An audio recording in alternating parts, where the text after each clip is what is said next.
Hello, everyone. Welcome to DreadLore Live Play. We are playing the game called DreadLore. It is a tabletop role-playing game that focuses on the immersive part of the roleplay as opposed to only dice rolls.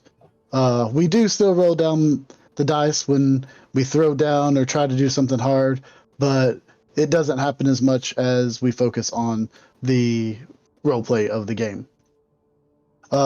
In DreadLore, we use character traits to kind of affect the narrative, so it gives us as players a little bit more control over the fiction by using our traits as opposed to just always throwing down dice.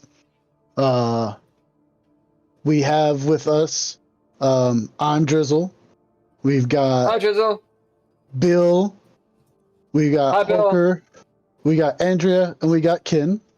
They'll introduce their characters here in a little bit to you. We would like to thank the music, Mr. Interrupt, and all lowercase letters. They're the people you'll hear playing in the background. We'd also like to thank the Patreon members. Daniel Holker, Tim Roberts, Nostalgic, and Natalia Cline. Thank you guys. Thanks to Couchfire Media. They're the ones who make this all look good. Thanks to Terrible Productions, which we don't know what they actually do. Whoever they are, we actually don't know. Yep. And now we will throw it over to Daniel Holker with our sponsor for the evening. Ooh. Dankon, bonan vesperon. La sponsoro de ci vespere estas bonvolo. La sponsoro de ci vespere estas la rol ludo konata kiel DreadLore. DreadLore estas rankont movita ludo kie ludantoj estas elektoj. Ludantoj estas pedagogitaj kontribui al la rankonto per sia ludado. Lasu min fini, bonvolu. Lasu min fini. Okay. La DreadLore regulibro estas acceptebla per diversaj retejoj kaj videblas ĉe tia. La libro de ĉia. Ĉi tia. Estas. Se vi rigardas ĉi tian fluon kaj komprenas Esperanton, mi kuraĝigas vin aĉeti la regulibron de DreadLore kaj esplori la mondon de Timo. Huh? Susan Red Thaka. Red Writ. Hey, Holker, what the fuck did you just say? I said our sponsor tonight is DreadLore. It's a great book. Yeah, you said all that. More Good. than that. For anyone who wants to know what language that is, that's the language of the Red Writ. Esperante. Esperanto. Yeah, you guys actually can learn Esperanto. It's online. It's free. It's got a few million people that know it. It's kind of cool. All right. Yeah, I need to learn Japanese fully before I do anything else. I mean, supposedly you can learn Esperanto in like 2 weeks and can talk enough to use it. There's a bunch of groups that do it online. Anyway, wow, that really threw me off. Well done, Holker. You get a narrative point for being that way. Hey, chat. Hello, everyone in the chat. So we are slowly setting up the Twitch chat.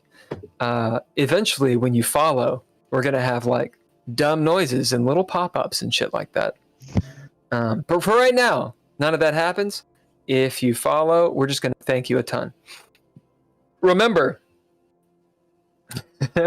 we have dread points. You get dread points as you're in the chat, lurking, and I think you might get more if you actually talk. These dread points you can use for several things, such as reminding us to drink water or for perhaps alcohol, to not slouch, and you can give the players points. You can give them pips, or you can give them narrative points. These are resources for them to actually use in the game to survive. We're going to play the Red Writ. Harry Bunkum said hydrate. And don't slouch. The water. Thank you very much, Harry Bunkum. DreadLore is for everybody. We're about to play the Red Writ. Nothing? The Red Writ. Thank you. Thank you. You know what I want. Before. Oh, You know what I want. You know what I want. What is the Red Writ about? 1982, Detroit. That's right. 1982 Detroit. It's a film noir type thing. You have a group of investigators, sleuths. Something's going on in the neighborhood. Something weird. Acolytes trying to raise a dead god, perhaps. Weird detectives, 2x2 hands of blue that use some kind of alchemy called ttrpg. The kinslaying and murder of innocents every 12 years. And the players are these investigators who are, well, seeking out the truth. They found themselves at the heart of it all, a place called Bell Island. It's off limits to everybody. The weather has gone to shit. Unnatural weather. This is more than El Nino. This is it's like March. It's about 2 a.m. There's a blizzard going on. It's 10 degrees, dropping. Lake St. Clair is starting to freeze over. The city has lost power all the way. The group is on Bell Island. They've found this pool, this small man-made lake that they've, through sundry means, frozen over and then thawed. They found a bunch of acolytes of the Dark Dreamer, Levos, as it's called, led by the Lady K, Lady Cowie. And they started to disrupt this ritual. Sent Lady K and her followers running. Where'd they go? They went into the pool through some magical means, down into the sunken temple, the dungeon. And of course, these intrepid adventurer sleuths followed. Some stuff happened in between, but if you want to know about that, we got a whole podcast for it. That's where we're going to start. Last game, you guys, Tony and Nord, you went off, you got into the sunken temple, you found 4 acolytes, and you trounced them. Murdered 3, bludgeoned the 4th, who is cowering on the floor. Oh, by the way, Nord is invisible. Having imbibed an alchemical brew he concocted on the fly. Will he ever turn visible again? We don't know. Meanwhile, Simon and Leah and Mariah, Leah's daughter, find their way to the pool and together again. Had to do that before the ad happened. Regardless. Or came back, I don't know. Whichever one. Regardless, you all are together. You've climbed up out of this water in this sunken temple. The pressure of the air in this temple is keeping the water at bay. There's stairs, stone stairways that lead up into this wide chamber. This is where the acolytes were. Simon and Leah, you see 3 dead robed figures. When I say robes, they're in the animal pelts and with the headdresses elaborate.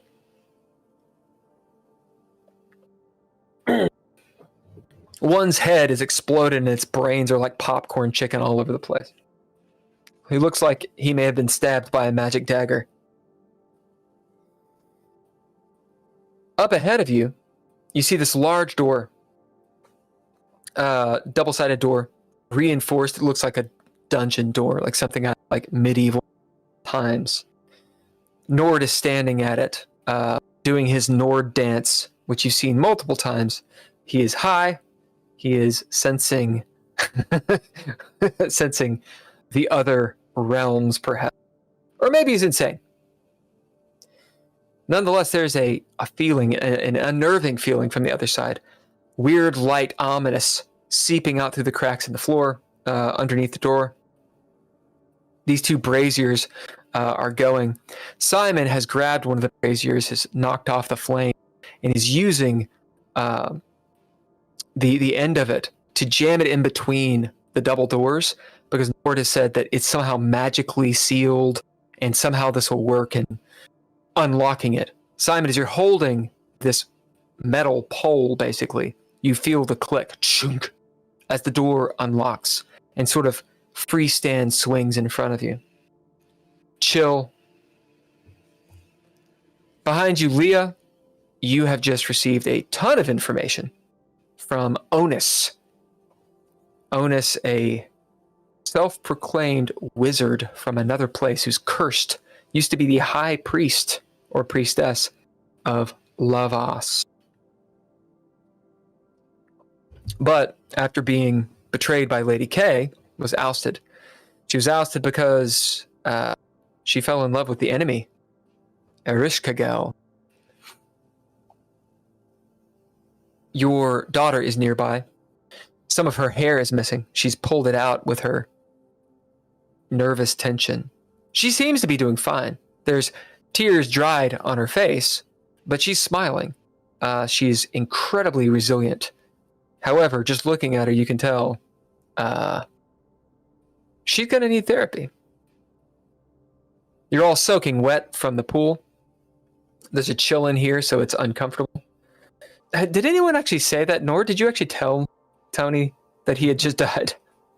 I don't think I said that out loud. Yeah, Tony, you had found yourself like a dream, walking in darkness. It seems like a long time, and following, as sort of being led by this woman, Onus.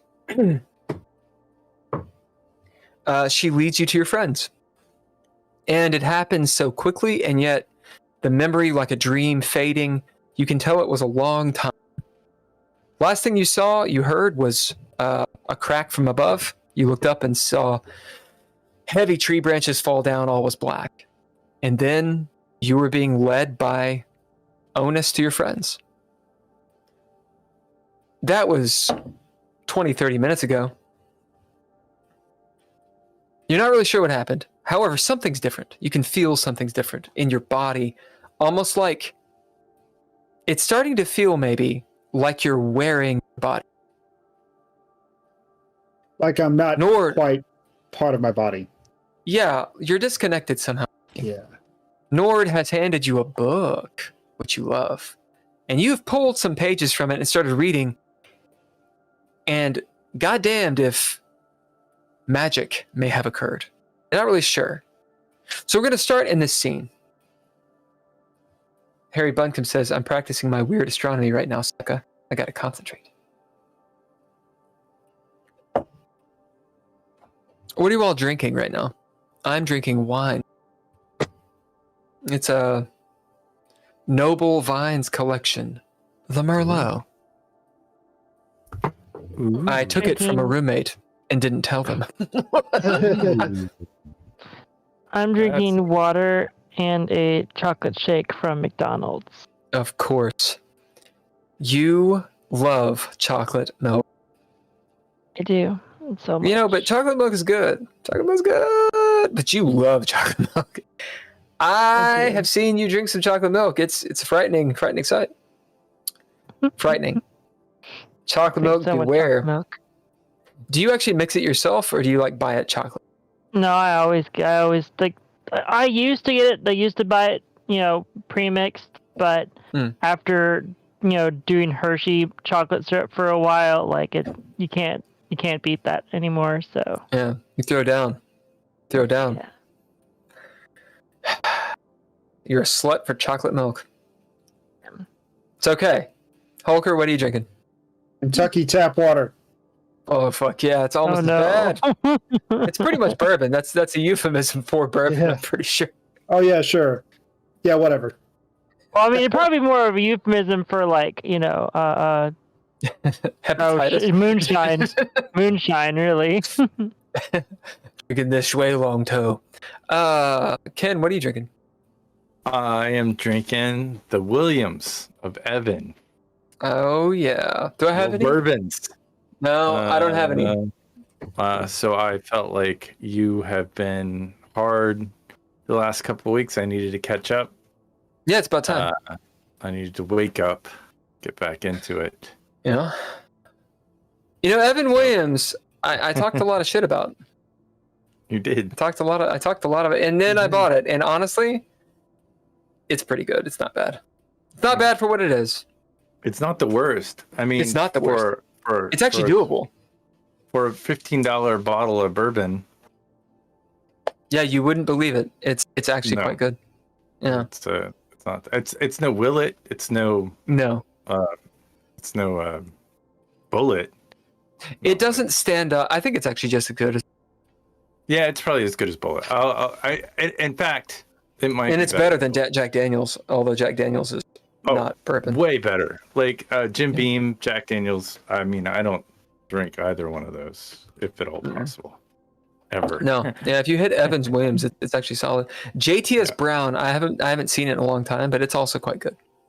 Tom Branch. Now, I will say, I have as an. I probably won't get into it tonight, but I have as an option. I have some of this. What's that? Is that tequila? No, it's Dragon Fire imported, like flavored wine.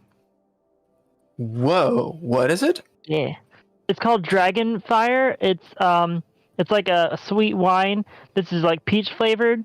You can get different flavors, but it's got like that glitter, like the edible. Well, it's got the edible glitter in it. That's so you can like mix it up, and it's got it's got that swirly effect, and Let's see it. Got a fancy light on it. I bet that's so good wine. It's pretty. I mean, I think that's really good. Is that Winnie the Pooh on top of it? No, it's a corgi bottle stopper. Oh my fucking god! Yeah. Do you own a corgi or something? They got so many corgi things, man. Dog people. I swear. The Red Writ. The Red Writ. We are gonna play the game, y'all, but I'm just gonna game start in a second. Drizzle, what are you drinking? The old ML. Miller Lite. Yep. We should be getting money for all these. We really should be. Shout outs to alcohol places. Harry Bunkum says the corgi is one of the most useful animals in the ecosystem. Dude, right? Like they are so they're just like corgis were bred to be cattle herding dogs. And they're so tiny. Like how crazy is that? It's pretty wild. Pretty badass. I didn't know that actually. Yeah. And now they herd people. It's weird. Heard. All right, so we have 3 viewers, right? Let's start. I'm going to call on each of you. Let's do an internal battle really quick. I think you guys have been through a lot of shit. This will be a little bit of a a chance to 1, get into character, but also 2, to regain some of your resources. So, how we'll do it is this. Based on what has just happened to you in the last couple sessions, what you can remember. Give us the scene. I want a bid. So bid a trait. You don't have to mark it off, but just choose a trait that you're bidding. And From that, give us a description of maybe what your character looks like or what's going on internal monologue. It doesn't have to be something anyone knows, but let's get a little creative with it. I'm going to start. Oh, you know who I'm going to start with. Starting with Drizzle. That's right. With your character, Simon Vincent. You can also describe your character in this. So bid, do it, go. I'm going to bid Protector, which is one of my newer traits. I think I did it last game. But it is... he's sitting here. He knows that some stuff's about to go down, and he just needs to protect Mariah and his friends, and hopefully whoever may be on the other side. If there's somebody in there who may be about to be sacrificed or something, he wants to... It is in his mind that he's going to try to protect them with all he can, even if it ends up costing him his life. Harry Bunkum rewards you a pip, Drizzle. Woohoo. Go ahead and throw down on this as Simon's resolve is tested. So you know the number of successes you get is the number of traits you recover. Traits or proficiencies. The Red Writ. The Red Writ. Okay. Well, I got 2 with Flair. Okay, so you get your flair, and you get 2 more. So you have 3 flair, basically. All right. We're going to move on to Andrea, who also gets a pip from Harry Bunkum. Thank you so much. Yeah, so Leah's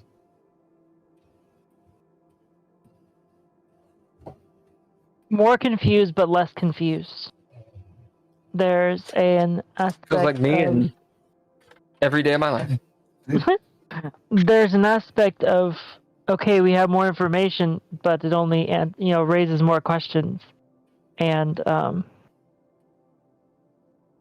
how much more do we need to know to be able to successfully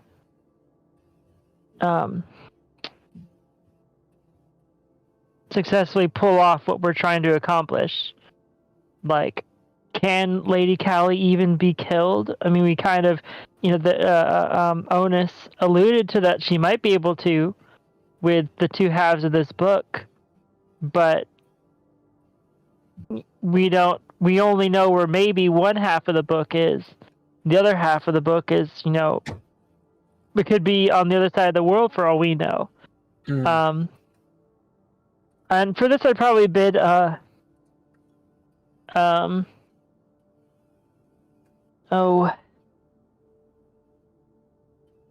probably a spook, because Leah is used to trying to tie pieces together in her head, in order to understand the broader scope of the objective. But it's definitely weighing on her at this point that, like, she sort of has her next steps, but she doesn't necessarily have everything she needs for the end game. Right. Like, she's realizing that she's particularly after we fought that one, or from that got turned from the ritual, that we were, I guess, we thwarted at least to a certain degree, but just that one creature was truly, overwhelming. Yeah. So, and presumably Lady Callie's even more powerful than that. So can we, at this point, can we even do anything useful, kind of thing? But so yeah, that's sort of where she's at. So you don't, it's a good bid. Remember, you do not have to actually exhaust it. Go ahead and throw down, and the number of successes you get are the flair you get. So remember, with flair, you can recover any trait or proficiency. I'm going to call on Hulker next. After Leah is done. Okay. So a D10 and a D8, wherever it fell to. There. D8. Harry Bunkum says, "Cool, cat in a hat. Cat in hat. I cannot remember your name, man." That's Oh, 360. Nord. I'm talking about Nord. I'm talking about Ken. Cool cat in hat. Oh, I thought it was cat in the hat. I was like, "Where's the cat?" I'm the cat. He basically Ken. gave everybody a pip. You get a pip. Nice. He says, "Nord, you got a pip too, dude." Yeah. Do I get 2 pips for that? He gives you a pip. All right, what'd you get, Leah? Successes. Right, successes. How many did you get? Say it again. You cut. I think your mic cut Yeah. out. Say it loudly and long. 3. There we go. Three. All right, you recover 3 either traits or proficiencies. Hoka. Tony. Same for I you. stand here Oh, man. on the precipice of life and death and possibly something else. My life flashes before my eyes. All the choices that I made to get to this point. But one event in particular stands out. One event, I'll never forget it. It was 1963 and I was 11 years old. It was 1963. He was 11 years old. I looked around and I saw cicadas emerging from the ground. It was brood 12, the 17-year brood. They were emerging en masse, all at once, after having been on the ground for 17 solid years. And I wonder, am I seeing something similar? Am I seeing cicadas that have laid underground for all these years, and now, these aren't just any cicadas. No, they come to feast on humans, or at least they have been for all this time, and now they are emerging. Here, is this some unnatural satanic brood coming out of the ground?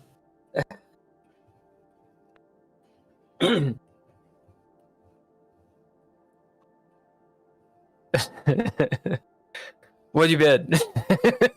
I bid all is given. All right. You don't have to exhaust it. Make your throw down. So this is when you do a throw down, it is your action die, which is a D10, and your relevant aspect die. You get to choose. $5, he gets nothing. 1 success. Dude. All right. So you get 1 trait and or proficiency back. And you also get a pip from Harry Bunkum. Ken. Nord Zetterberg. Nord. Invisible, poor invisible Nord. It's something I've been afraid of all of my life. And going into journalism and going into media, invisibility is not what we want when we're trying to talk to the masses. So I'm going to bid a thing called Mithridatism. What is it? It's a relatively new trait, which is poison resistance. And so for the last 3 days, I have been poisoning myself with every single substance known to man, from cocaine to opium. To alcohol. I'm sure very little alcohol. Maybe a little bit. Other thing. Certainly, invisible potion. I mean, who knows what that does other than Build strong bones and muscles is what it does.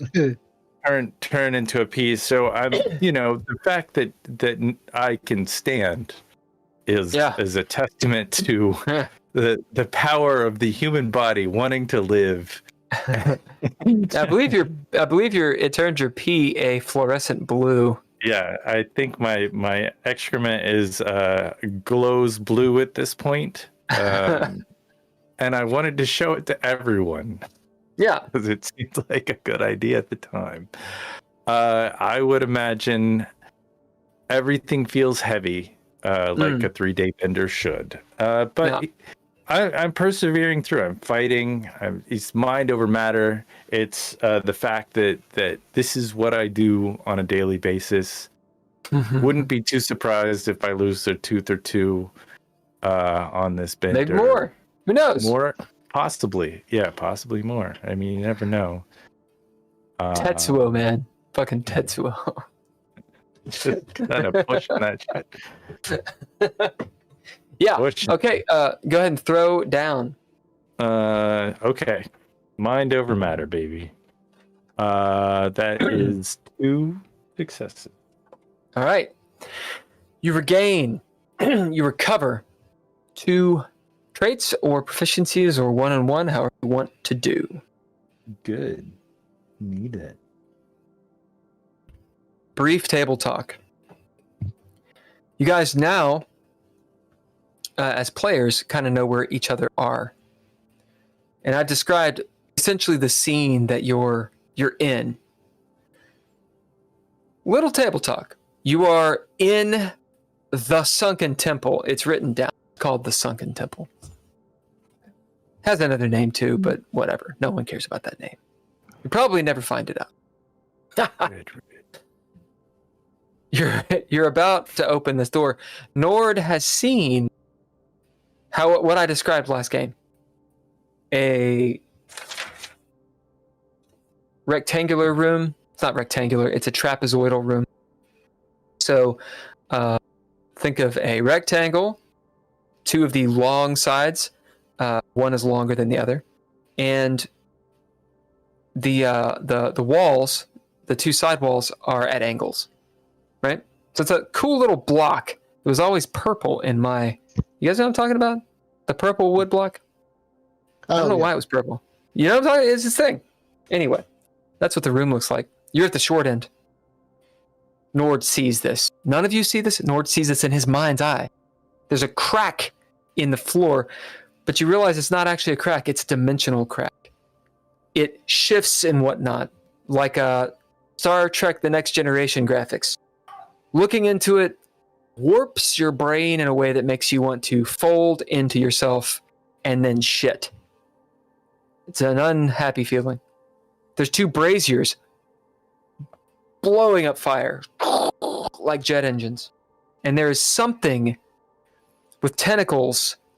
It's translucent, almost like a jelly substance, leaking out. Beyond that is another door very similar to this one. Nord, you can tell with your previous bit of Scent of Colors, it's still up. That door too has this weird arcane lock on it. So, Simon has just unlocked this door. The door is closed. Table talk, you guys figure out what are your all's goals. You don't all have to be on the same page. You don't all have to agree, but just as players, what are you doing? And I'm going to get some water. Go. So, before... Simon, wait a second before opening up that door, man. I think we should take a minute, kind of assess. That's what I was going to say before we go storming in here. We may want to figure out. I know time is of the essence, but we may want to regroup here before we go storming in. It's were all you bleak guys- in there. It's all dark. Tentacles, man. Were you guys up there when Leah was talking to that one lady? There's a door. There were some acolytes. We took them out, except for one. They weren't, no, George. up there. Okay. Do you want to tell them real quick what they told you? So that they can get called up. We have to go back to Grimwald's place. Because he has the other half of a book that we need to kill Lady Callie. I got lots of Grimwald's books. Why this This is- book? Because Onus told us it's one half of a book that is important to. It's like about the only way she knows that, or it knows, we can kill Lady Callie. I have his notebook. Maybe it says something in there. Maybe. And then I got this, like, it's like a skin-covered, super spooky book. And I think I have another book. The tongue on it. Could be making that up. It I think could a lot be of the one books of. have. It And then could be one Tony of the had a books book. we got. He had a book that we took from him, and I don't know where that book is. Where did and who did they say the second half of the book was with?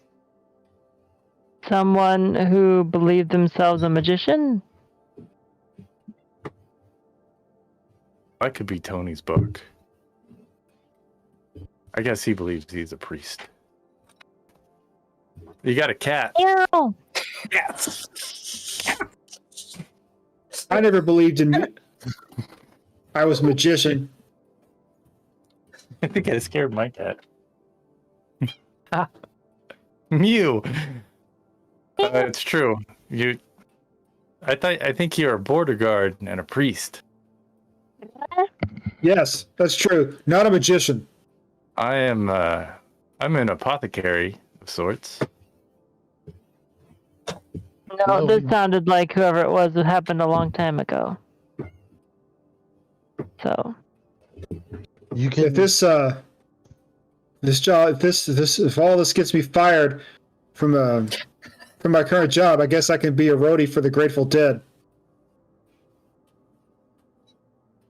So Who knows? Grimwald has one of these books. I mean, like I said, I got a couple of his books. I think we all had a book from Grimwald's. There are a lot of books there. We should there are go a lot back more. there so we can all read them. I think we should just move in there, and we should make that our headquarters. We should just steal it.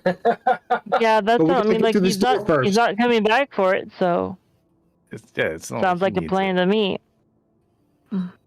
Well, we may have lucked out and already have one half of the book or something. If when you guys get a second, if you look through the books you've taken and see if any of them match. What do we look for exactly? I mean, what sort of is there? Did he give a title, or she? Did they give a title? I don't recall. No, but it, well, the only book that I have is a book that says Kabbalic Systems on it. You know, I don't think that'd be it. I mean, I think that really gets you kind of in tune with, your spirit, connection to body, all kinds of stuff. Mind, Can body, you guys connection. still see me, or am I still invisible, or what? Yeah, this is a good point. Nord, you imbibed this deal. Was it when did you actually imbibe it? The invisible, and what was it called it was- again? It was after the explosion. The ice was thrown. The cooler was thrown in, Oh, and so it's been a while. yeah, but has it been probably an been- hour? It's not been a scene. It's not been seen. It's been a scene, but It's probably getting close to the end of it. Is what I'm guessing, because we ran and investigated this building, and then we ran and fought this one creature. Tony died, and then Tony came back, and then we came down here pretty quickly after that. So that's all that's happened. But I would imagine all of that takes a minute or two. So I'm starting. that's up to you. I'm starting a poll, which is: are you a cat person or a dog person or other? If anybody wants to do it, Cat. I will take the person. you have to jump on that. So let's roll. Let's find out how long it's been. I'm gonna say, it's been at least 30 minutes. I think 30 minutes makes honestly probably more like 45. So this is what we're going to do. Something that matters. And we're not going to use a D20. God damn it. We're going to roll 2D12, and that's going to be how many minutes you got left on it. Holker, we roll one of these 12. Drizzle, we roll the other. We'll add the total, and that's how many minutes you got. Ooh. Just one minute. 8. 9 minutes. All right, you can drop proficiencies to re-roll if you want. I don't know. It's up to you, Lord. It is pretty powerful. It is powerful. You know, but I feel like whatever's coming quick is coming quick, and some of these things can see you. You know that. And some of these things can see me. Just my friends can't. But I mean, I think that just says more about me and my friends. Nobody can really see me. No one sees me. Nobody sees me. Any last thoughts? I mean, I could make up a potion. You guys want some anti-poison? I'll hand out my little anti-poisons to everybody that I made. Hold on to it. I don't want one now. I'm gonna wait I'd wait till we get poisoned before we. Well, what if I'm the one that gets poisoned? I'm having this weird feeling, wondering if I could even drink that. What it would do to me. And then the potion I made and drank was the Nevada Leco. Yep. Yeah. Which is Esperanto for I believe you can't see him or something. You cannot see me. I am invincible. Yeah. I mean, invisible. Nope. That's not how it works. Yeah, accent's on you guys. What are you doing? So we've got to. I don't know what's going on the other side of this. It may be Lady Callie people. I think it's a monster. I think we need to like put those magic bullets in and like go in hot or smart. How about we Maybe make the sole remaining acolyte that we didn't kill open it up and go through there? Oh, it sounds like a good idea. He's a friend of your guys' friend. What were your friends' name? The drug dealers. You guys know George and his drug dealer buddies. I think that's now that I'm thinking about it, I don't know why I put that together. Probably knows Levi too. Do you know Levi, George? Talking to an NPC? Mm-hmm.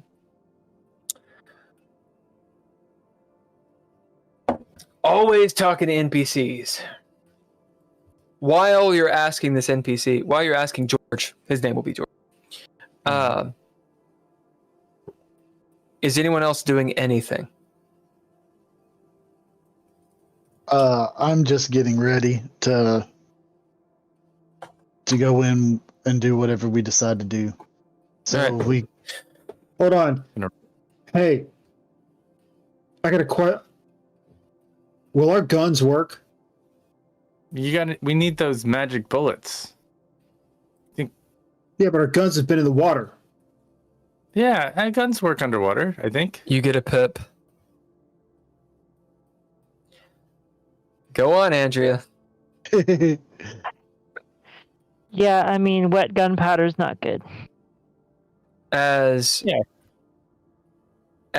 Tony says this, there's the question. For Nord, I don't know if Nord knows this or not. Nord, you can throw down as a reaction roll to no. You could bid too. It's bid or throw down. We're going to say that the rest of you do. So Andrea, you are the resident gun expert. Based on the guns that you guys have, do they work? How long were we underwater? Just a few minutes. No, I'd say a minute. Or a minute. Maybe a minute. A minute and Wasn't that long. I mean, I got 3 They successes. probably wouldn't work. Like it'd be pretty shoddy. Like we Okay. might have to it'd probably be worth a chaos die or two. All right, so this is what we're going to do with it. Thank you. You get a pip for that. Nord, you get a narrative point because you beat it by more than 2.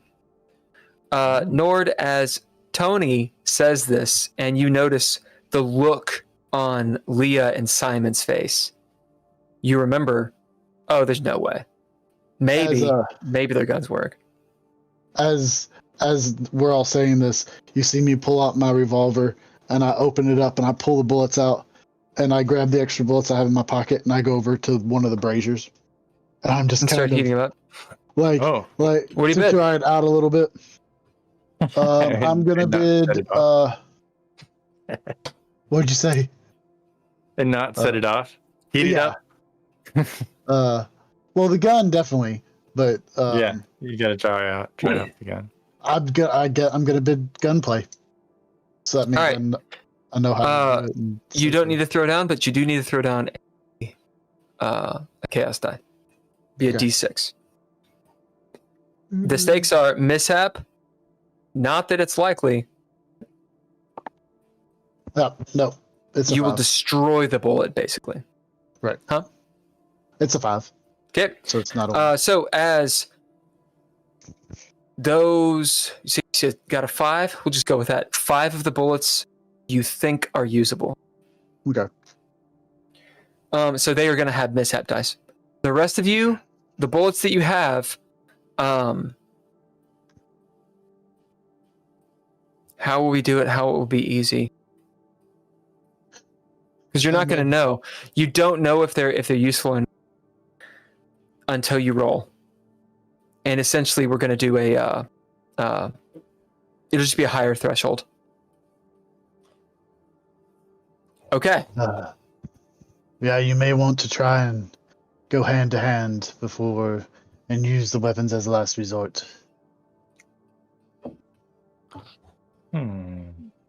Leah, as you see Simon drying off his bullets, and it seems to be working a little bit.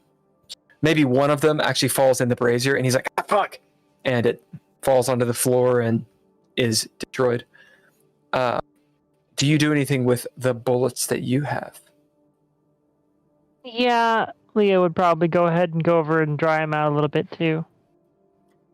As you do so, are these normal bullets, or are they rune bullets? Leah would probably focus on the rune bullets since she knows those are the most effective. What do you bid to do this? Precise. How many bullets? How many do I have left? 5. Going all the way? Yeah. All right, roll a d6. 6. All right. All 5 of them you see dry out with a sizzle immediately. The runes alight.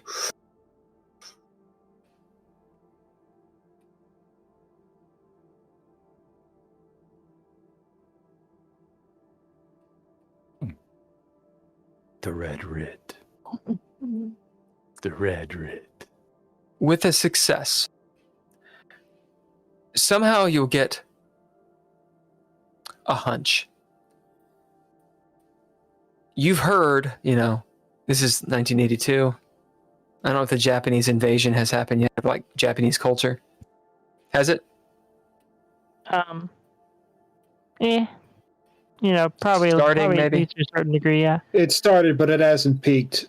That'll be a bit later. Maybe because Leah is from Israel.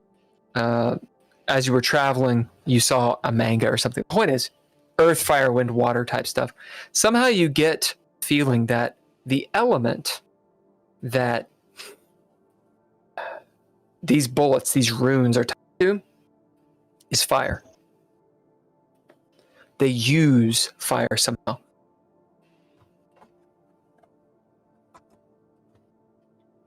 The bullets themselves seem warmer to the touch. You've got 5 of them. With that 1 success too on the chaos die, you realize these bullets are effective against the things you're fighting. The otherworldly, this magicka that Owen has talked about is instilled in. Normal bullets are not nearly as you look over at Simon and notice he has normal bullets, you realize he doesn't really have the tools. So, I'm going to give you a choice. You can take a gamble and you can get more bullets with which to do whatever you want. It's a dangerous fever dream gamble because I think it makes sense this close to the fever dream shit. Or you can play it safe and you can get 1 extra bullet since you rolled a 6 instead of a 5.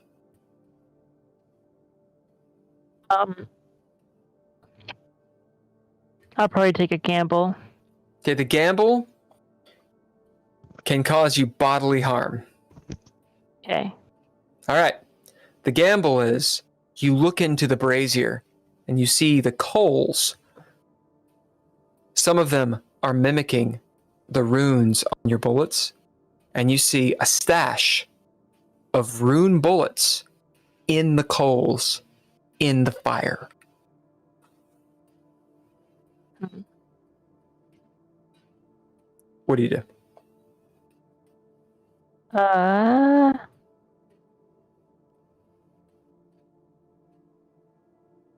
Going to give you 10, 9 as they start to like fade away. So, 8, 7. Leah will actually knock over the one brazier that she sees the other bullets in. As you see Leah knock over the brazier. All right. I said it was a gamble, could cause you bodily harm, but you're knocking it over. It's clever. It's clever. It's clever. Where's Mariah? Chaos time! So, I'll give you a bid. If you want a bid, then you do this fine. Or you can chaos die and potentially cover your daughter in coals. I will bid. Bill, as an asshole. I'm gonna bid. asshole. I'm gonna bid Firebug. I know how to make fires and how to be safe with fire. Boom! All right, 6 more bullets. Ding, ding, ding, ding, ding, ding. As you hear Mariah go, "Go, Mom! Hell yeah!" And like she kicks the other brazier, but like Simon has the pole and already put out, and it just kind of thuds. Like, whoa, whoa, whoa, whoa, whoa, whoa, whoa, whoa. Actions on you all. Again, same place. All that has happened. Nord, you're sitting there. You hear the glang, glang, glang, glang. Tony, you're sitting there looking at your book. George looks up at you, Nord. I start reloading and I see everybody messing with their guns, so I pull out my 45 or whatever, the 38, whichever one has the 1 runic bullet that I have. You gotta tell me. The 45 has more damage. The runic bullet is in the 38 special. Okay. So that's a 2d4 plus 2. So I pull it out and realize that my bullets are, those George, I recognize that name. Yeah. George, you know Levi, right? Levi. No, I never met. You never Levi, met him? No. But Never I heard her voice. You do drugs with those guys down by the you're big. You like some. I do all the right? drugs. Yeah, all the. I love opium. You don't have any opium on you, do you? And I'm kind of like drying off my gun a little bit. What do you bid? I will bid. I might have to throw down, but I will bid. I don't know, my demeanor, which is unsettling. I'm kind of a strung out looking dude that is invisible. Indeed, touche. He's just looking around like, as a bid is perfectly fine. As he says, you can have it all. As he pulls out a little pouch, let's find out how much it is. How many hits of opioid do you have? Holker, roll me a d6, and Ken, roll a d6. I'll take the better. All right. Give you upper hand on the. Ooh. Also, Simon, I will give you the 6, rune rounds I found. Oh, thank you, Leah. And I'll load them into the gun. 6. I got 1.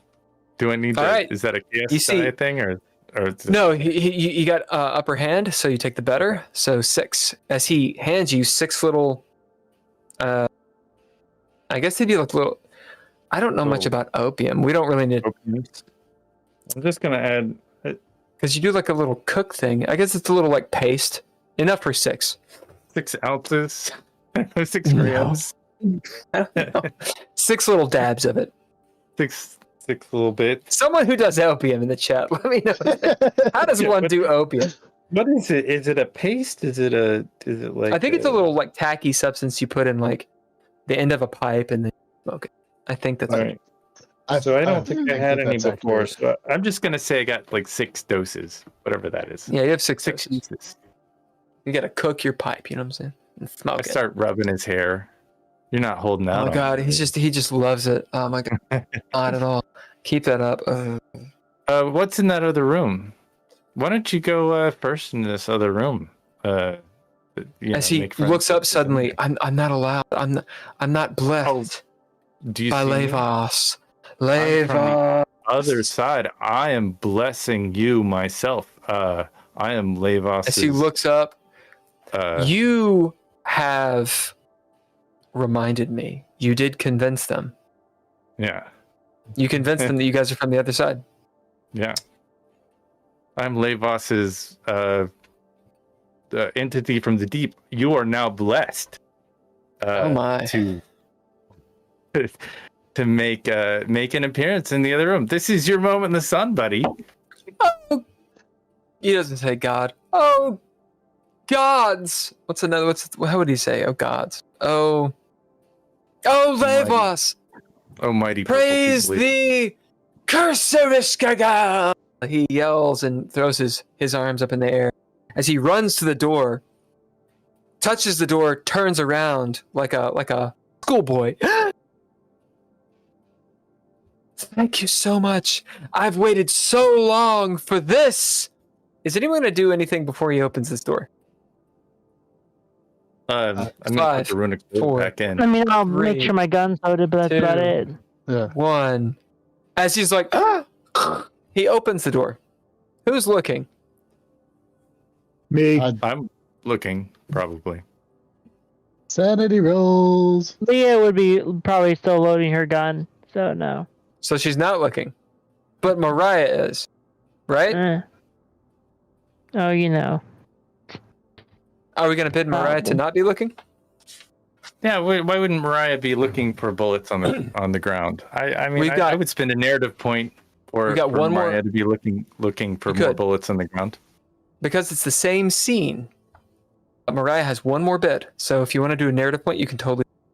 I'll do a narrative point. As Mariah is trying to, hey mom, I think I found one. As she will in fact find one. I got one. As her back is to the door, and because she's getting your attention, you're not looking. Everyone gains 5 levels. I'm kidding that. There's no levels in this game. All of you fucking make sanity. No, you already know. Do it.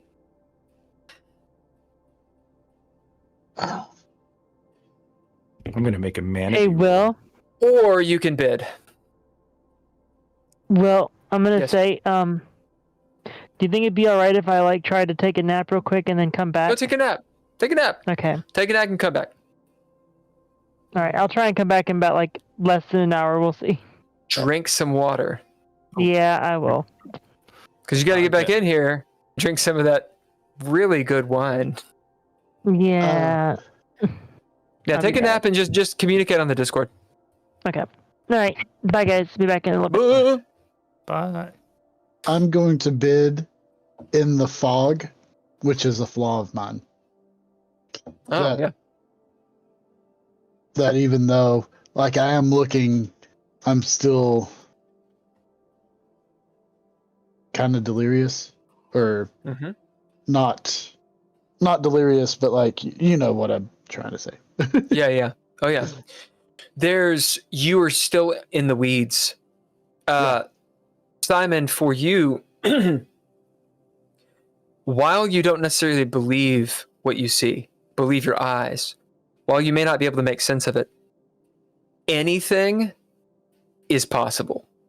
Like, it's like if you were to see like a crab walk out of like a black hole singing and dancing and like shooting confetti out of its ass, Yeah. you'd be like, yeah, of course. Yeah, of course, at this point. Yeah. So there's this little modicum of hilarity as maybe Simon starts laughing or giggling or whatever it is that, however that nervous tension would come out, occurs. What do the rest of you bid? I will bid OCD, which is a flaw. I was probably hyper focused on George. George of the jungle, friend to you and me. As Nord, you start singing that song as you're seeing what happens to George. Tony?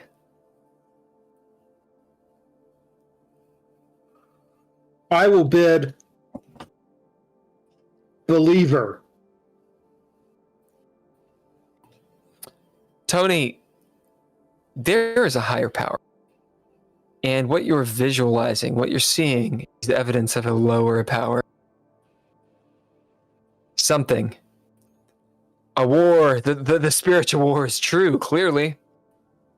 There are beings you yet not known of. Nov. In English. Have you guys ever seen They Live? Yes. Maybe. You know when they turn into the other person? How they kind of like crinkle like saran wrap from the inside and then sort of like pop back up? Are you sure? Yeah, it's where you like fall asleep. No, I'm thinking of something else. Yeah. Ooh. It's not the They Rowdy Live Roddy is- Piper one. That's Yeah, They yeah. Live, yeah. That's the Rowdy Yeah. Roddy Piper one. They chew bubblegum. It's the one where when you go to sleep, the thing that's in your brain takes over your body. It's Body Snatchers. Mm-hmm. Something of the Body Snatchers. Isn't that it? Invasion of the Body Snatchers. Invasion of the Body Um, Snatchers. Where the pod people basically duplicate you? That's Body Kind of. Snatchers. If you go to sleep, it's bad. You can't go to sleep. That's what I'm thinking of. Yeah, that's, there's multiple. My references turn to shit. Regardless, it looks like, imagine one of those aluminum birthday balloons. If you were to deflate it immediately, it crinkles. It's the wrong one. Yeah. Nope, it's the wrong one. too. Thumbs up. Is that the no? No. It's not the thumbs. What is What it? is it? Is it just one? Is it one? There There it is. so many to remember. George is lifted off the ground about 2 inches. This happens in the course of 2 or 3 seconds. He opens the door, is lifted off the ground in about 2 seconds, and you see him turn. His face goes from adoration and exhilaration to horror, as his body probably feels the pain, but his mind hasn't gotten it yet, as he is turned inside out. It looks like he's crinkled like saran wrap and sucked into the room as the door shut.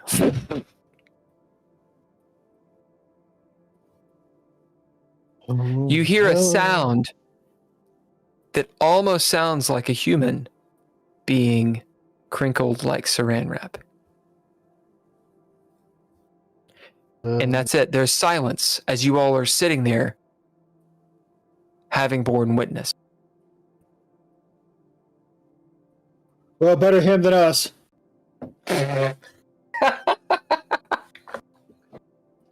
You hear Tony say from behind you all.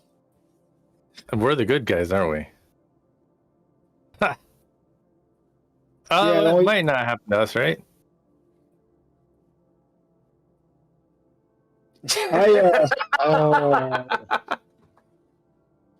I think it's good that we maybe we don't open that door. Yeah. There's a shake and a tremor in the earth. Sort of a current in here. As you see some of the water, Simon, as you're looking down, flowing past your shoes. It's about a quarter-inch deep. As you look, you see the current is coming. It's being pulled from the pool up the stairs like it's being sucked under the door. As there's this draft pulling, you can feel your hair and such blowing towards the door, and the sound of a wind tunnel.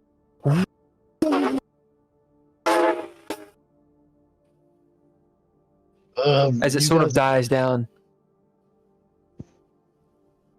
You guys may want to get some of those books out and look through them and see if there's something that could help us with this. I don't know if I want to go through those doors as is. Yeah, I'll look in Grimwald's book and see if there's some helpful information about spontaneous human combustion or something. As you look through, what do you bid? Shit. I'm gonna That's a good bid. Yeah. I'm gonna bid everyone's little gay to activate. No, just kidding. I'm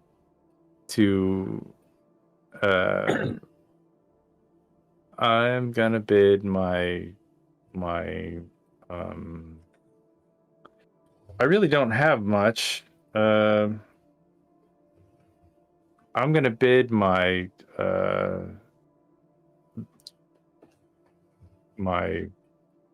what I am. I report.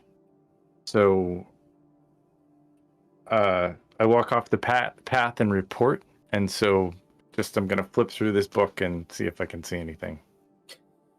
As you flip through the book, somehow you find yourself looking at a page filled with artwork that just doesn't make sense. It's abstract. It's dark, charcoaly. Looks like it's maybe been inked with blood. This sort of very dark brown. The pages are stiff with it. And it's written in a different language, of course, because as most of the stuff is. But there are translations, Grimwald's translations. It says, worm. And it reads, from the DreadLore book, purportedly the size of planets within their own realm, worms are roiling amorphous beings who tunnel through thin regions within the aether and the between, consuming all within their path as they tend towards some ineffable purpose. Then there's some notes about like how Grimwald would like to somehow like get a piece of a worm, study it, and perhaps make an alchemical brew. There's a way we can get this out of here. If we have to get any of this stuff intact, I can get a small amount out. Be completely dry. It'll never get wet.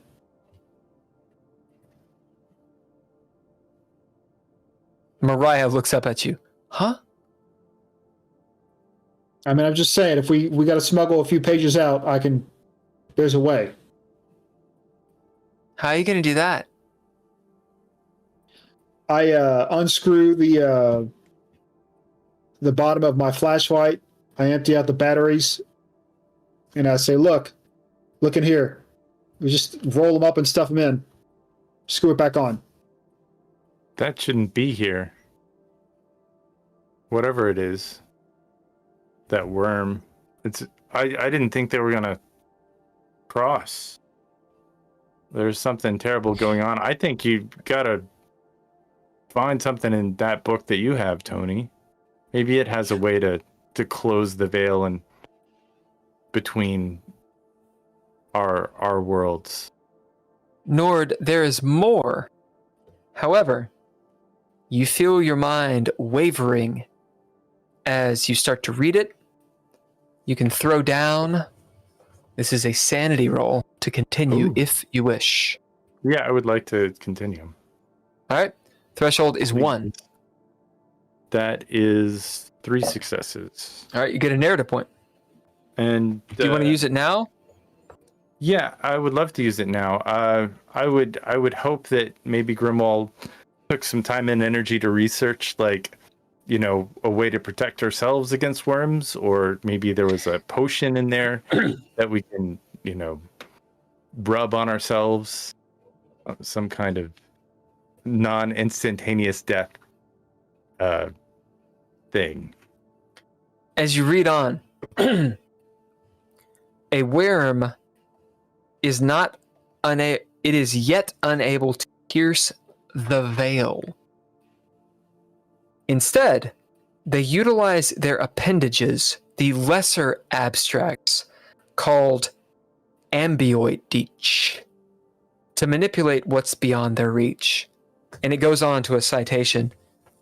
It's not very long. Ambioideach are the fingers, the arms of the greater aspects. They disappear as quickly as they appear, floating gently until they dart to whatever's tasty.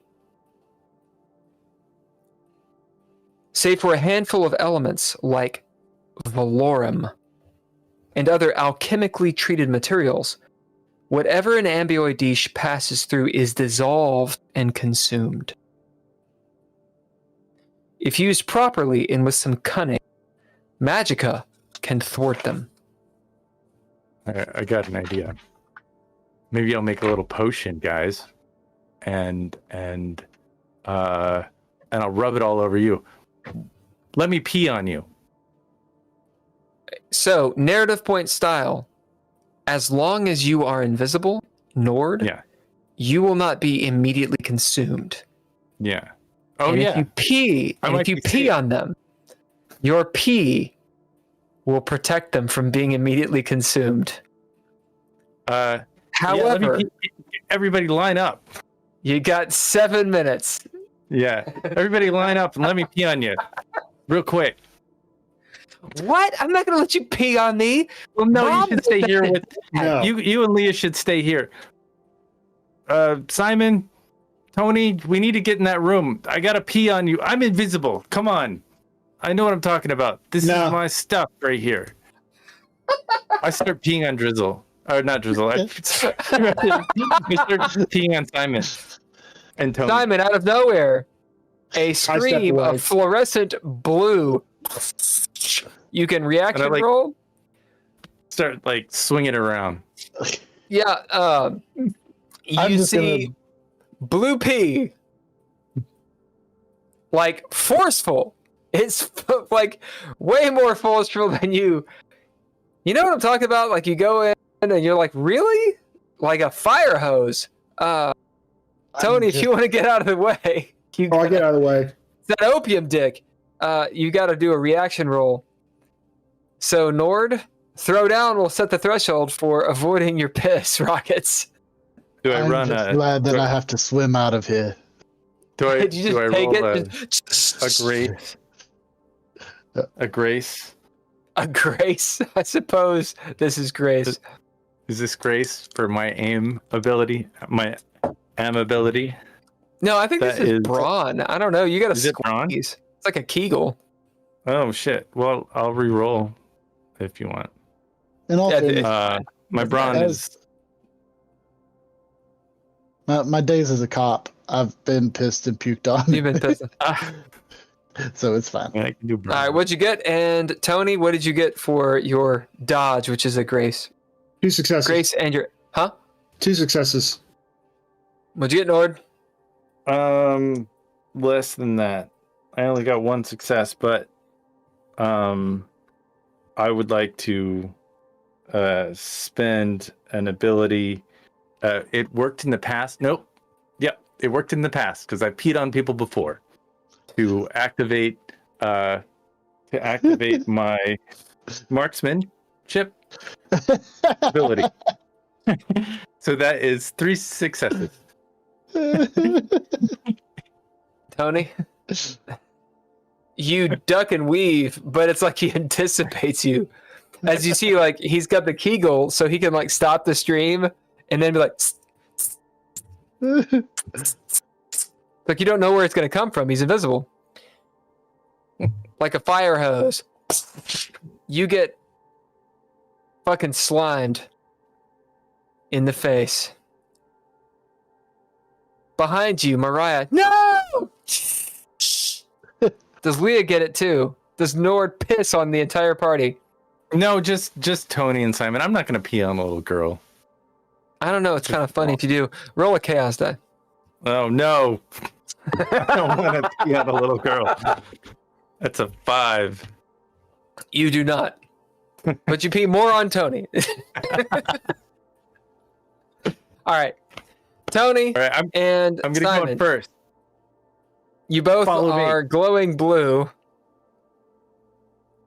as you hear Nord invisibly say, "Follow me." You can't see him. You're safe You now, hear- I think. You hear top, top, top. And We'll I'll say, open the Tony, door. you blocked Mariah from getting people. All right, action's on you guys. Simon, what are you doing? I'm waiting for the doors to open. Tony, gonna what are you open it. doing? Plotting, but it's standing here. Plotting. Nord, what are you doing? I know there's not a lot of time left in this, and my abilities are probably, I'm in a bad way in my invisibility, and I know this is like the one thing that is gonna keep me alive. So I'm gonna just go balls to the wall. Come on, Tony, we gotta read some shit and close a door, a bad door. Like, we gotta stop the alien invaders from outer space, or they don't have green cards. They don't have passports. We gotta stop them, Tony. As you open the door, it swings open. It is as you foresaw it. On either side of this room, your left and your right, you see 2 massive braziers, blazing blue fire. In them, a mound of blackened bones. They look like skeletal bones, of course. They look like, Will. They look like human bones. They look like skeletons. Bony bones. The floor is a mosaic of runes. The Red Writ. Candle wax, blood, and bones thrown around. It looks somehow chaotic and also purposeful.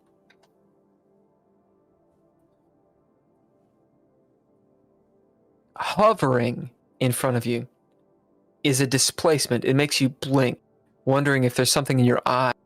You realize, is it a hologram? Or wonder, is it a hologram? Is it a trick?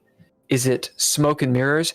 There is a rip in the air, folding violently and somehow like silk at the same time. It bends and weaves and hurts your brain, immediately causing like an ice pick spike of migraine. And something in plain view and yet completely hidden by the skin of this realm is there. You can feel it in the room. It reaches out its tendrils at you to grasp you and with light speed suck you into the tiny, tiny, tiny bits and pieces of this, ripping you in shreds like noodle.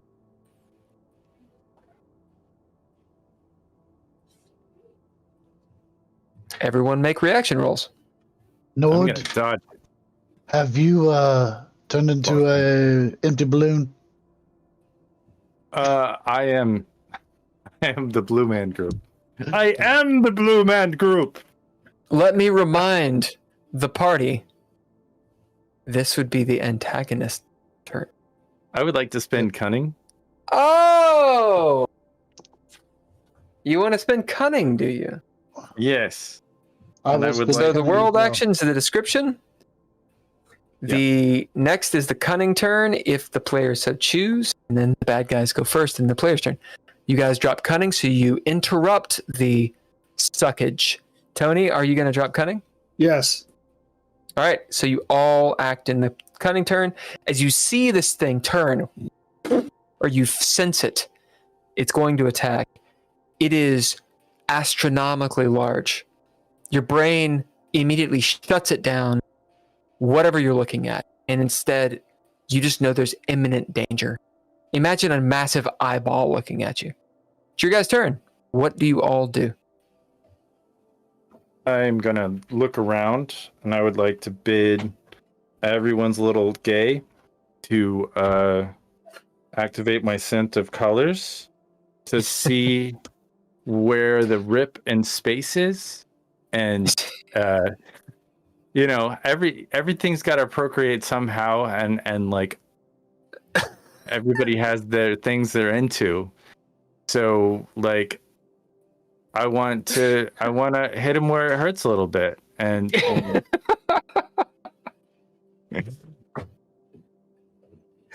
remembering that not everyone thinks like you do, not everyone is like you. Who knows what this thing is? You don't know. You look around. Is there some way to hurt this thing? Nord, we're not going to make you throw down on this. The room is as I described it.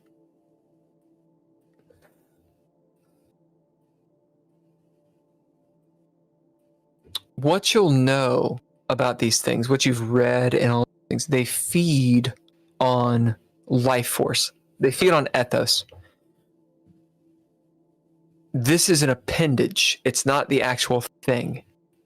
It doesn't actually have a brain, right? It's simply seeking.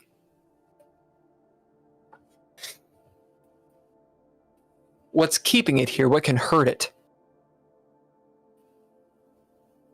Since you opened the book, since you looked, this is a being of what Grimwald called the Veil.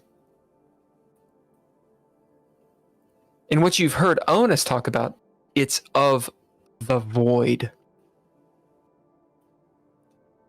Magicka can hurt it, which means ttrpg probably hurts it. Void magic can thwart it. That's what you get. You're also covered Tony, in your read own your piss. book. So. read your book, Tony, and I'll pull out my sword and I'll stab it. Yep. You just wherever run it looks up the most with your dirty dirk. As you run up, now you need to throw down. Okay. Where it looks the most corporeal. I Yep. guess. Does that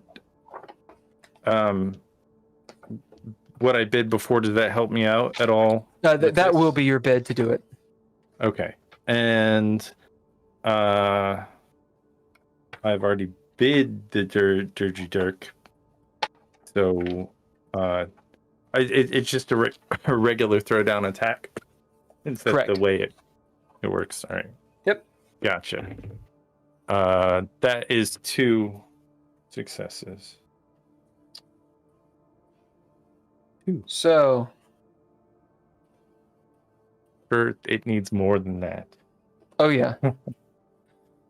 So you guys are aware this challenge rating is Doom, which is a threshold of 4. Okay. I will go ahead and spend a breath. Okay. Because As you get limbo. Yeah.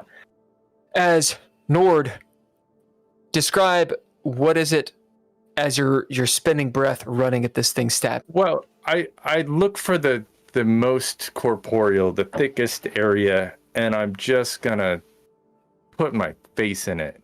Like I am going to fucking open my mouth and just like full on reverse Slimer this bitch.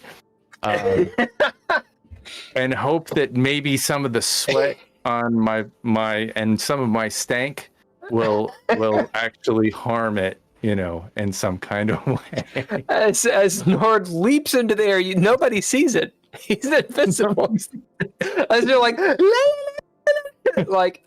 like in 300, hands over your head, dagger out, like an axe murderer, completely off the ground, both feet, bent knees, flying at this thing. Yeah, you'll throw down. You got breath. As you stab it, throw down your damage. It will be halved since you got breath, or since you got the limbo. That's 3 damage. All right, that is your 2d. I'm sorry, it is dagger is what? 1d4 plus 1. Is that a cold shot? Because it's +2. Oh, is it +2? Is it a cold shot? No, so it is not. 4. Okay. Because there's nothing to call. You're just stabbing it where it hurts. I was going for it. I was like looking for its little parts. All right. Roll a d10 and mark those tallies to see if you raise your period of life. Ooh, bad. I mean, I don't, but listen, getting old is not bad. In this I'm game, pretty it's old. There's a point where it hurts, but I'm already pretty old. Do I get? Can I reroll on this? If you want a proficiency, yeah. Yeah, I would like to use a proficiency because I just rolled a 10. Yep, yeah, I would do that. So the chat knows proficiencies are their rerolls. They can spend them to reroll a die. Instead of 15, I'm at 7. Yeah, it's better. So that's I'll use a learning proficiency. Maybe I shouldn't do this. As you stab this thing, comes the guttural noise. The runes alight. In this moment, Tony and Simon, you see beyond the veil. It's like when you get a splinter and you can see it under your skin. This writhing thing, like the end of a knuckle bone, like a fist trying to push through into your world. And you're dealing with like the little tendrils of it as it undulates and warps your perception like the Matrix. And for a moment, you can see the outline of Nord stabbing it with this blade as these runes spark within it. The runes are words to pull just shamelessly from Doom, the weirding way. You hear some ancient mage or mages in multiple voices, female, male, something in between, shouting these words of arcane power. Fuck you, motherfucker, as what they're saying. And you see blasts of this being's essence exploding off. Everyone can make sanity rolls or bid. It's up to you. As you are seeing something that should not exist. Your brains are saying, what the fuck? I'll bid reach for as I'll go to hit my flask. And then then I remember that it's empty. You didn't fill it up? I thought you had one. Yeah, I thought I didn't. Well, there was the whiskey in the boat, but I was worried about some good boat whiskey. Come on. I'll use a pip and say that I refilled it. You should have filled it with the boat whiskey. I'm just saying, come on. Okay. Tastes sloshy and kind of salty for no reason. Yeah. It's that one that's aged on boats. Yeah, Ocean it whatever. actually does taste different. I'm gonna bid flaw, which is night terrors, and I'm certain that I've seen this in my dreams. Oh yeah, definitely. Tony? I'm going to bid hard. Give us a description of that. Well, I'm being sexy, and we've had our moments. Everyone's a little gay. He bit it. He bit it. Tony, give it a description. I see. Unless you shouldn't. Yeah. I see an eye. And I realize that an eye for an eye doesn't really mean much because that's a giant eye. As Tony, you again feeling disconnected, seeing this eyeball, you know it needs to be done. All right. Still I know cutting exactly round. what needs to be done. Vising needs to be done. Tony, it's on you and on Simon. What are you guys doing? I open up and start reading from the Book of the Awakened.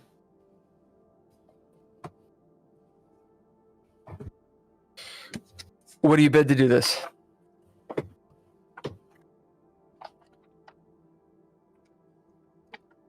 Should have just kept this out. I will bid. I will bid a flaw, fanatical.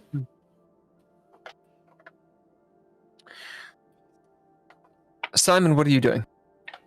I am going to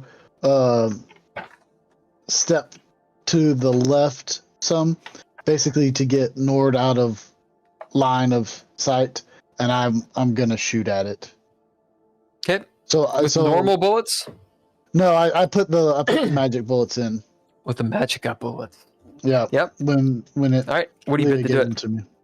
I'm gonna bid streets. Or no, I'm gonna bid my motto and make them pay.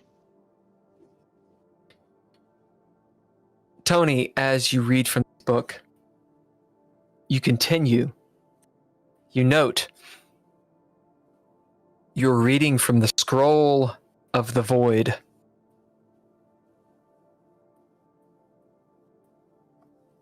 It states, the void is a general term arcanists, or gazers, as they're otherwise called, used to describe the slippery places that exist outside of the natural realm.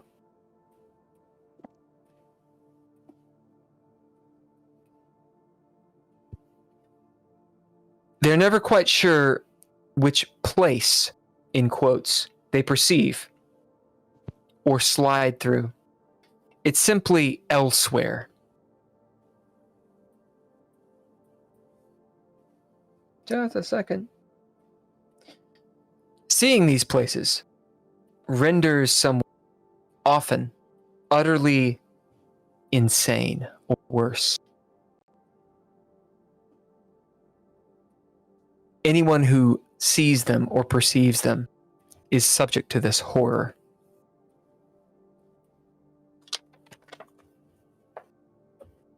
As you're moving through, you see Grimwald has some notes.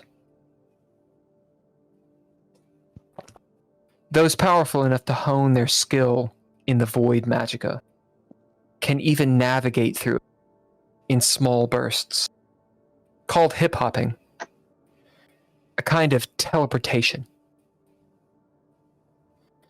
In a more grandiose sense, they can do what's called skirting the veil, although I'm uncertain if this is true teleportation, or if it's simply traveling in a different time. The void can be used for such things: pushing, pulling, ripping, even tearing. The possibilities are endless. As you read this, what do you do? What is your intention with this magicka?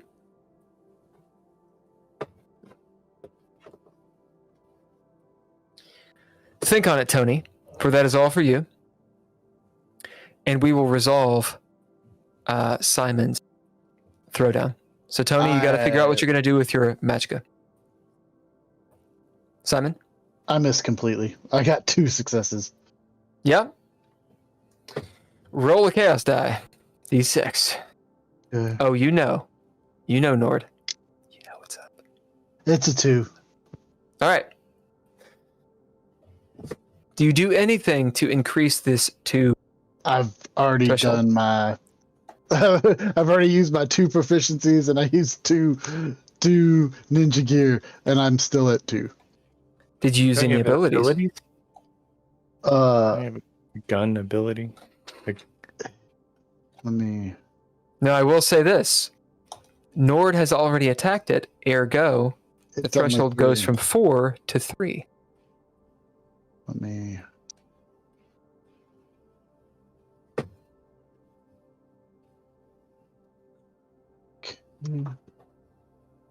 Who won the poll?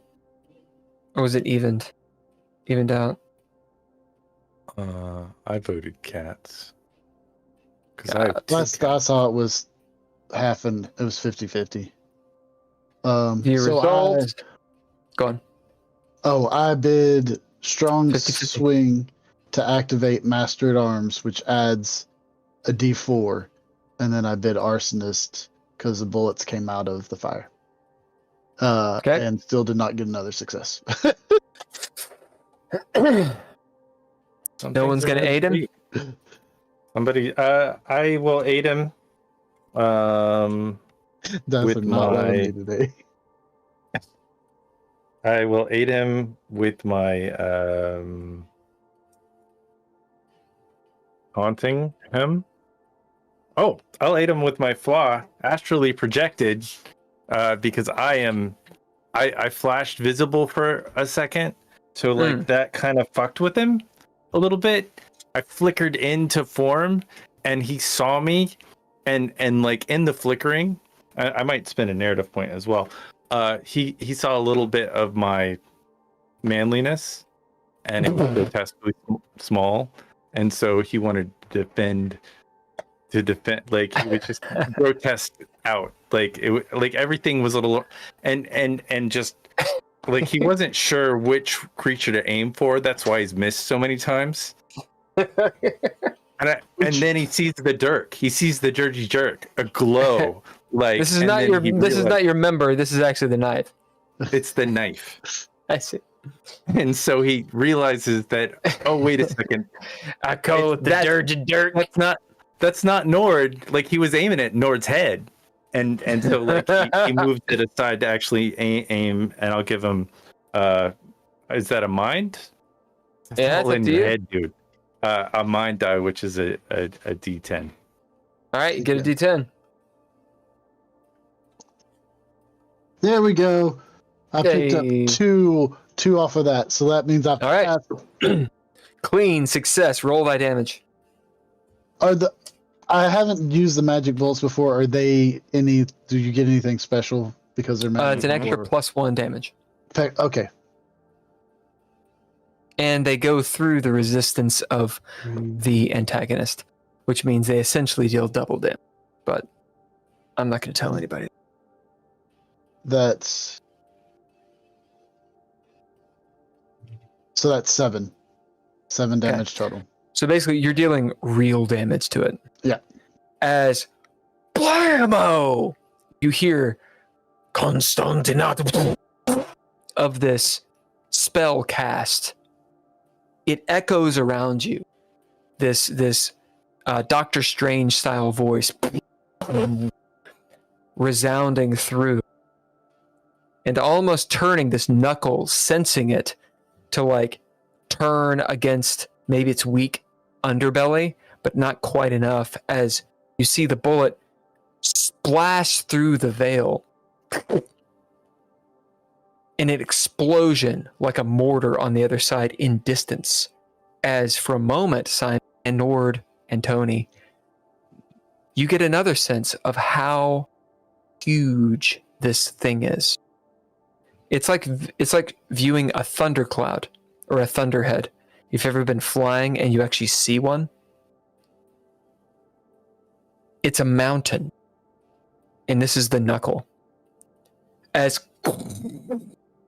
of fire and hate muffled behind layers of reality, the world shakes. As you see that hair in reality start to heal, as this thing starts to recoil a little. Tony.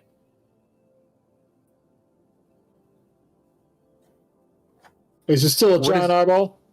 For you, yeah. What is the intention on your magicka? Your void magic. Make some Tabasco sauce appear from the void and fall onto that eyeball. All right, throw it down.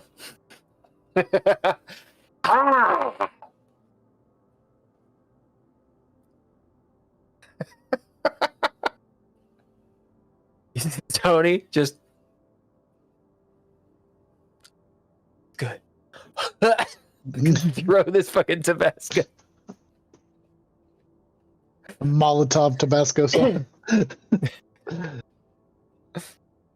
That's 2 successes. That is limbo, because Nord hit it once, Simon attacked it once, so now it's down to 2. Do you want to add anything to make it a clean success? I will bid my last proficiency. All right, so make your reroll.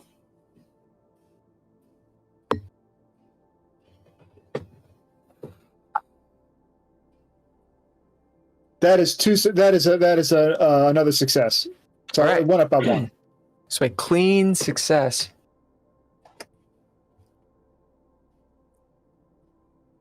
Tony, your brain thinks Tabasco sauce in the eyeball.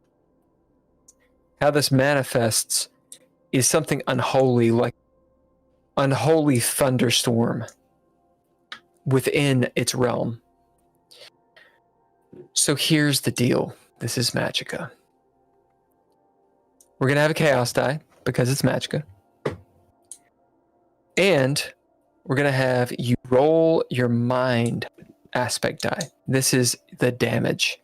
So roll mind and roll your chaos die. Relatively, I'm going to call this a danger level 3. It's not epic proportion. You're pretty much annoying this. Tabasco in the eyeball sucks, but it's not going to cause you to go blind. The cast eye was a 3. Okay.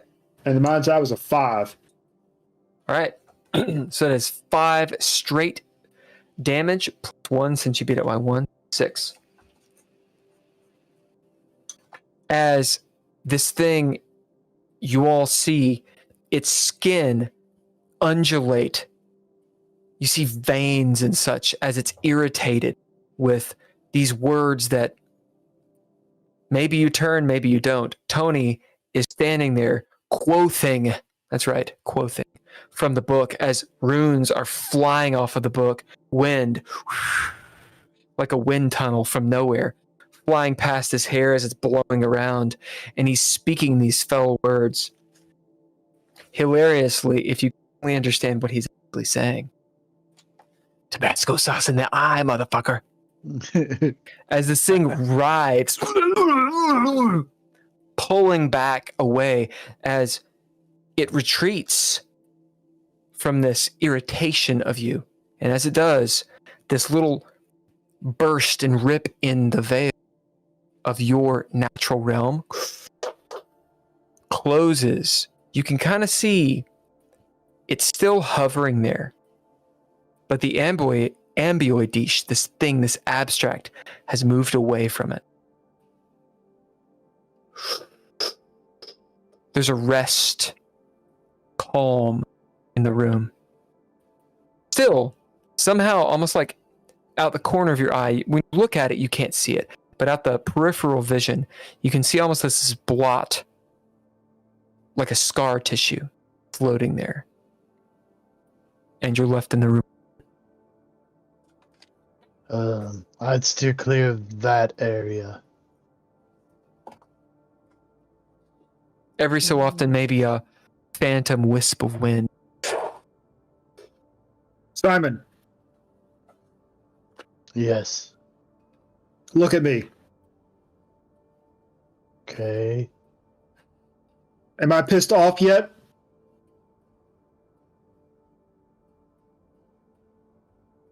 Yes. So it's gone. Yeah. Mariah turns, looking up at you, Tony. Wow. Looking back at you guys. When he reads books, some really fucked up shit happens. That's the first time it's helped. Am I here? Oh yeah. As you're there, Nord, about this time, you guys see Nord starting to slowly reappear. He's translucent. You can't quite see him. Nord, you can still hide really well, but there's an outline of you. It's going to take some time to come back into focus. You guys are smelly and covered in pee-pee. Leah comes in. She's holding her head. She's obviously, the toll of all of this is weighing on her. And she's in the background. She's currently an NPC for you. So you have 2 bids for her. Let us take a short break. I think this is good. And when we come back, a new scene. Yeah. What? No. We haven't had a new scene in like... I don't even remember. I don't even remember what to do on a new scene. Do we get goals and stuff? Is there still a tear in the void between us, or is it? It's not a tear. It's more like when your pants start wearing out. There's a worn spot that out of the peripheral vision you can kind of tell is there. But we'll get to that in a second. So on a new scene, you guys are in the montage. Because you're in the montage, you can do advancements. On a new scene, you get all of your plot armor back. What? You recover all of your traits and your proficiency. Yeah. Do I still have my +1 to the MA, which is my plot armor? Yep. I think that's a magical resistance. So MA is Magica. What is it? Resistance, awareness, acuity, altruistic. I can't remember Anyway, what it stands for. While you're Alphabet. thinking about that, I'm gonna talk about the Red Writ. The Red Writ. Red Writ. A game that we're playing right now. DreadLore is the Red Writ, and the mysterious doomy universe of DreadLore. Doomy boomy. Thanks to the cast: Bill, Bunkum, Andrea Elliott-Johnson, Daniel Holker, Drizzle, and Ken, which is me. Score by all lowercase letters and Mr. Interrupt. And none of this is possible without the wild and wonderful and the awesome support of our Patreon. Find our Patreon at patreon.com/DreadLore. Thank you, Tim Roberts, Daniel Hulker, Nostalgic, and Daniel Hulker, Natalia, Nostalgic. Natalia Cline. Art media production by all lowercase. lowercase letter. Couchfire media, art media production by Couchfire Media.